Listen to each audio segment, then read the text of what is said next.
ay kasama ko pa sa Senate of the Philippines. Ang aking kaibigan, ang aking kumare, Senador Amy Marcos.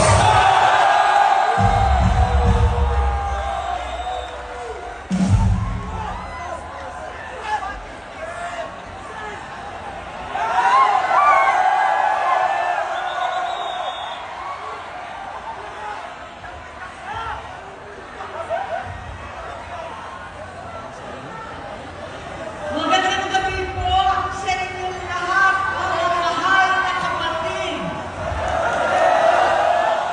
Ka-Israel, ka-Bien, ka-Erz, ka-Arnel, lahat ng ating minamahal na kapatid. Higit sa lahat ang classmate ko mula Congress hanggang Senado, Senador Manong Dante Marcoleta.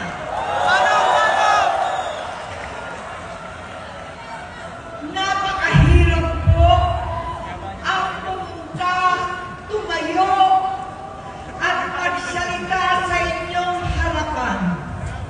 Pero noon pa man, alam ko walang madali kapag ikaw ay Marcos. Nanginginig ako at ang aking boses, hindi dahil ako'y natatakot sa inyo, kundi dahil nalulungkot po ako.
hindi siya pumapasok. Tuwing kukumprontahin ko siya, ay nagsasabi siyang magbabago na siya, aalisin na niya ang bisyo. Hanggang sa may nagsumbong na naman sa akin na sa pag-gising pa lang sa umaga, kasabay ng almusal, marijuana pala.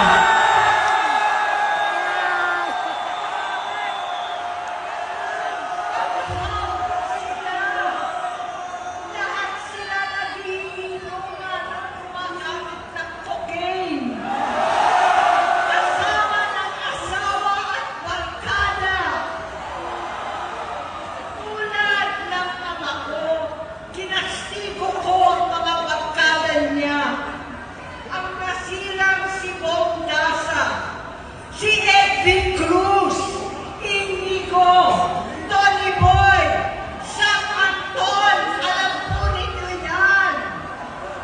Paano nagre-resign na sa takot ang mga pulis nila at staff dahil sa lumalalang bisyo? Inayos ko sila dahil gusto niyang ituwid ang buhay niya. Gusto niyang mag-vice-presidente. Hindi siya pinalad at lalo nagkaroon ng oras para sa bisyo. Simula noon, naging malabo sa amin ang lahat.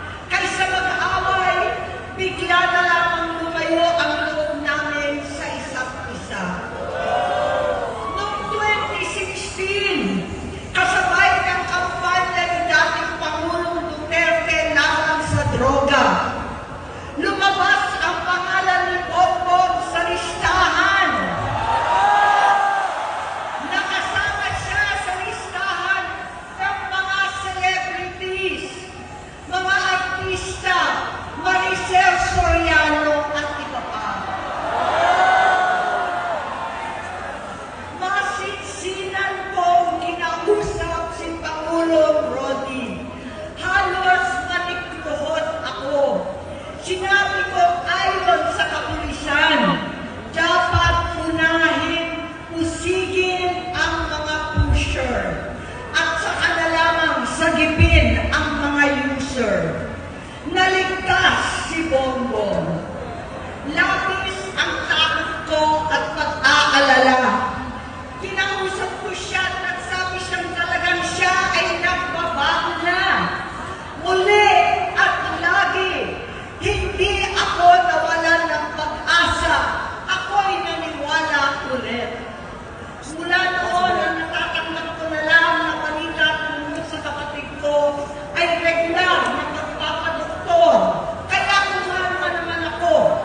Inisip ko, totoo, dahil na-opera na ang tuhod niya sa gout. Siguro, totoo na ito. Hanggang nito, nalaman ko na tuloy ang paggamit niya sa mga party na garapalan ng hahain ng droga. Pinagmamalaki pa ng mag-asawang kayang-kaya nila ang microdosing ng cocaine. Hari-hariin daw para 4 na beses sa isang araw. Hindi mabibisto.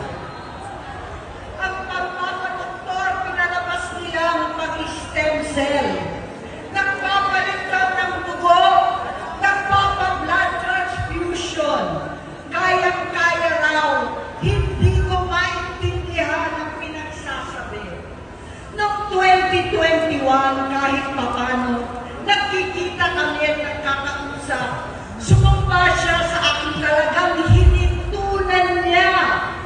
Naniwala ako kasi sabi niya gusto niyang tumakbo. Ang sabi ko, tutulong ako sa abot ng aking makakaya. Ipinakilala ko si Bongbong kay Inday. Naging magkatandem sila. Pagkatapos noon ay biglang hindi na niya ako ulit kilala. Kahit si Inday, nagtataka, bigla ko na itsapwera. Kahit ganon, nangampanya pa ako para sa kanya. mag-isa. Hindi ko alam bakit ako nakabang sa headquarters nila sa Mandaluyong. Hindi ko alam bakit walang nagre-report sa akin tungkol sa kampanya. Sa totoo lang, masakit mang aminin, nung dinidisqualify na siya, halos papaboran ko na sana dahil may nagsumbong sa akin mula sa kanyang campaign team na gumagamit na naman siya. Nung sinabihan ko, siya at mga taong nasa paligid niya, nagkaisa silang tuluyan akong alisin sa kampanya na ako naman ang bumuo. Sinabi nilang gusto ko na siya ay mag-disqualify para ako ang pumalit. Hindi totoo yun! Iniisip ko ang kalagayan ng aking kapatid at paano siya magsisilbi kung ganyan ang kalagayan niya. Pero pinaparating sa akin na hindi siya lulong at minsan na lamang tuwing nagpa-party. Hindi ko maipaliwanag bakit gusto kong maniwala at hindi mawalan ng pag-asa. Noong nanalo siya, naging pinakamalayo na kami sa isa't isa. Maliban sa opisyal na takbuhan at kapag pumupunta yung nanay namin, hindi ako sumama sa loob ng 3 taon dyan sa Malacanang. Dahil lantaran na doon ang inuman, ang paggamit nila ng cocaine at mga bawal na gamot. Hindi ba nila nakikita, naririnig, kakaiba na siya magsalita, hindi na maintindihan kung ano-ano na ang sinasabi at wala na sa sarili. Nagtatago sa kabaitan niya ang pang-aabuso niya sa droga. At nagbunga na ito ng mga nakakapinsalang maling desisyon. Hinayaan niyang kumilos ang mga nakakalibot sa kanya. Yung mga umaastang presidente habang nilululong siya ng mga ito. Hindi na kami nagkausap. Sa harap ng publiko, pinipilit ko magmukha kaming maayos. Pero wala na kaming koneksyon. Hindi ko hinihiling na maunawaan ninyo ako, lahat kayo. Sa palagay ko, ang makakaunawa lamang sa akin ay ang mga pamilya may pinagdaanan sa adiksyon, sa inom, sa sugal, sa alak, sa bisyo, higit sa lahat, sa droga. Pag hindi ko siya makakasama, buong aking loob na ipasok sa institusyon. Ipagamot, iparihab ko na yan. Pero tuwing maghaharap kami noon, hindi kaya ng aking kalooban na gawin yon. Tuwing magsasabi siya sa akin na magbabago na siya, hindi ko siya kayang tiisin. Hindi ko kayang ipagkait sa kanyang pagkakataon at pagbabakasakali, umaasa ako at laging nananalangin na sana, oo nga, nagbago na siya. Hanggang dumating ang 2024 at 2025, yung bisyo niya na ang dahilan ng pagbahak ng korupsyon, kawalang direksyon, at maling-maling mga desisyon.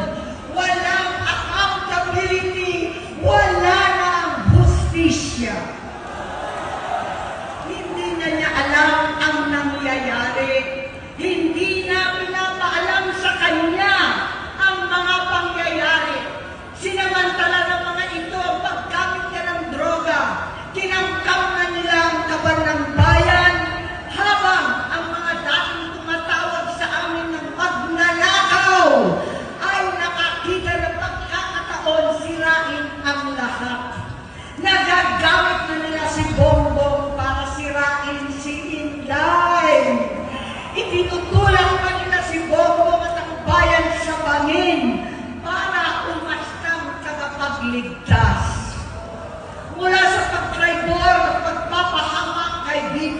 Inday, sa confidential funds na tutuusin ang galing naman sa opisina ng Pangulo, hanggang sa pagpadukot sa dating Pangulong Duterte para itago na lamang sa ibang bansa. Ang kabaitan ni Bongbong ay naging kalupitan. Karapalan ng pagtatakip sa kanya ng mga nasa Congress, sa Senado, mga miyembro ng kabinete. Kitang-kita na ng taong bayan, wala nang puwang ang kahihiyan. Para bang nauulit ang bangungot ng kasaysayan dinanas namin noon.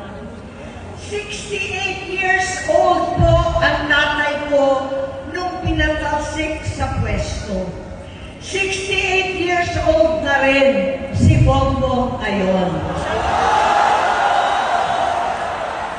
November 17 din, noong 2021, nung nakumbinsi ko si Inday na magbise kay Bongbong.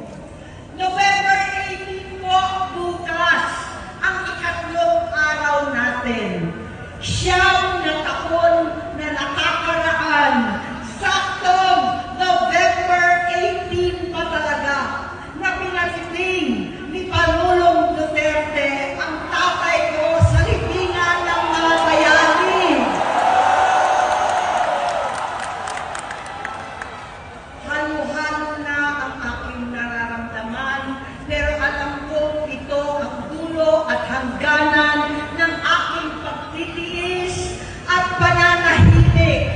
Hindi na tayo mananahimik! Dahil nalaman ko pati ang mga anak niya ay nagdodroga na. Pinasusuklaman ko pa ang pag-alok ng mag-inang si Sandro ng droga ang aking mga anak at iba pang mga kamag-anak. Yan ang hindi ko na mapapalampas. Sa loob ng halos 4 na dekada, wala akong ibang pinangarap kundi maipakita sa sambayanan na hindi kami masamang tao. Hindi masama ang pamilya Marcos. Gusto kong ibangon ang dangal ng aking ama. Sa pamamagitan ng nagpagtatrabaho para sa bayan, sinikap kong maging mabuting gobernador, kinakawan, senador. Hindi ako halos nagpapahinga para makapag-iwan sana ng legasiya na kapag sinabing Marcos, nabawi na namin ang tingin sa nakaraan. Ngunit sa kagustuhan kong maging responsableng anak, matupad ang pangako ko sa aking ama. Nabigo akong maging mabuting kapatid. Naging mahina ako kay Bongbong. Sa kapulisan at sundalo, sa lahat ng mga leader at tagapagpatupad ng batas, siya ang Pangulo natin ngayon. Sinabi ko kung anong kalagayan niya ngayon. Tulungan niyo akong mapabuti ang kanyang kalagayan. Tulungan niyo akong matulungan siya. Hindi niya ako kalaban. Ang kalaban niya ay ang sarili niya. At nadadamay ang bansa sa laban na yan. Bilang senador at lingkod bayan, batid ko ang mga problema at gaya ng bayan, alam ko rin ano ang solusyon. Sa pagkakawatak-watak, patuloy na pamumulitika, pagnanasa sa kapangyarihan ng mga talunan naman, kaguluhan sa Mindanao, alanganing giyera sa China at Estados Unidos, kawalang pananagtan sa flood control scam, karapalang kahiman,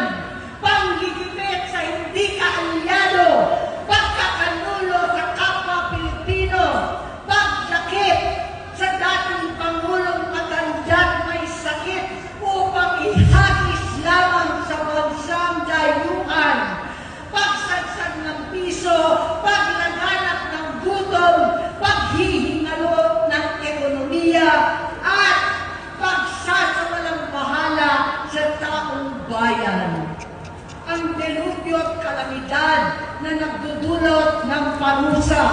Ang korupsyon na nauwi sa kawalan ng tiwala at hustisya sa Pilipinas, sa kanyang pamahalaan, lahat ng yan ay masusolusyonan kung ikaw, aking kapatid, magsaayos ng iyong sariling kalusugan. Kapag humupa ang ingay sa politika, kapag umuwi na kami sa aming pamilya, hindi bilang senador, kundi bilang ate, bilang si Manang Aimee ni Bonget, kaya ito sasabihin sa harap ng taong bayan, sa harap ninyong lahat, at sa harap ni Bongbong. Bonget, magtatatlong taon na tayong hindi nakakausap. 3 taon ko nang sinusubukan muli na ako'y pakinggan. Siguro ngayon ay makakarating ng buo ang gusto kong sabihin. Walang mababawasan, hindi madadagdagan. Bongbong, nag-aalala sa iyo si Manang. Tuwing nakikita kita sa TV, gusto kitang puntahan. Napakalaki ng pinagbago mo. Itsura, pagsasalita, takbo ng pag-isip. Minsan, napapatanong ako sa sarili ko, ikaw pa ba yan? Si Bongbong ba talaga yung nakikita ko? Pero ako, aling ko, ako pa rin ito. Ako pa rin ang ate mo na tumayong ama't ina sa inyo sa ibang bansa.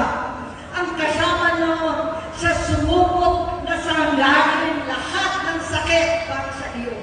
Ang kapatid mo na hindi mo kailangan hingan ng tawad dahil agad ka nang iniintindi at tatanggapin dahil mahal kita.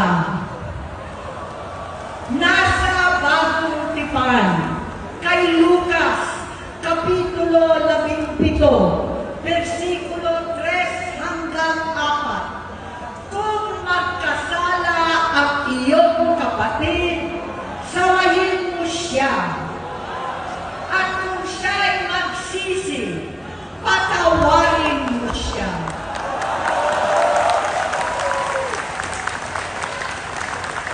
Tama na, aling ko. Tapusin mo na ang paghihirap mo at ng bayan. Gaya nung umalis tayo sa palasyo, kaya mo pa rin hawakan ang iyong kamay, huwag kang matakot.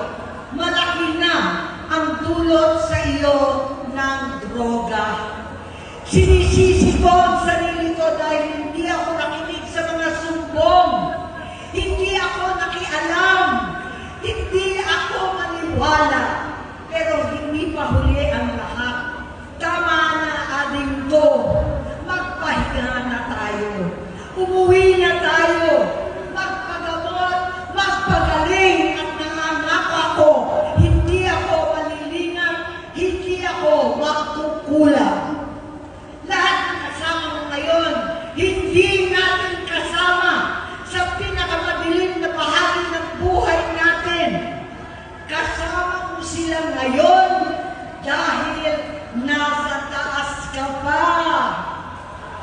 Ako at ang ating mga tunay na kapatid dito sa Luneta ang kasama mo kahit pagdilim ulit ang lahat. Talikuran mo ang iniisip at ibinubulong lang ang misyon. Unahin na natin ang kalusugan mo dahil sa adiksyon nabigyan mo ng malubhang karamdaman ang buong bansang Pilipino. Matatanda na tayo. Sakitan na si Mami. Alagaan na lang natin ang isa't isa. Kaliwat kanan man ang pagbuhusga sa akin. Malinaw sa aking puso na dapat mauna ang Diyos, ang bayan,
gabi. Susuporta at hindi titigil manalangin kasama ninyo dito sa Luneta at sa buong mundo. Dahil iyon naman ang tungkulin at ibig sabihin ng salitang kapatid, kapatid, mabuhay kayo, kapatid. Maraming salamat po, Senator